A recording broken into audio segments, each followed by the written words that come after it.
অনেক কর্মঠ, চরের মানুষ খায় পরে অনেক ভালো ছিল এবং ভালো থাকে, শারীরিক এবং মানসিক উভয় দিক দিয়ে আমাদের চরের মানুষ ভালো থাকে।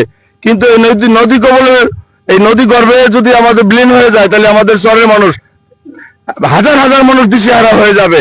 আমরা সেই লক্ষ্যে আমরা মাননীয় জেলা প্রশাসক এবং পানি উন্নয়ন বোর্ডকে আমরা সবিনয় অনুরোধ করবো যাতে আমাদের এই চরের মানুষের এই নদী কবল থেকে রক্ষা করে।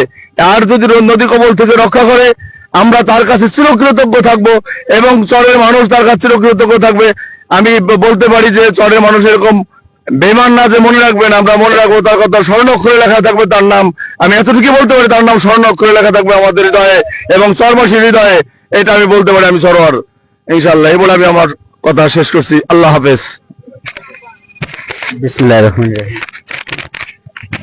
বিগত কয়েকদিন যাবত আমাদের এই দুর্গম চর অঞ্চলে নরসিংদী এই নলে যে নদীর ইপারে যে ভৌগোলিক রেখার দিক দিকে যে নদীর নরসিংদী দুইটা পার্ট, নরসিংদী ইপারে যে 3-4 যে তীব্র নদী ভাঙন চলছে, যা বাস্তবতা না দেখলে অনুভব করা যায় না।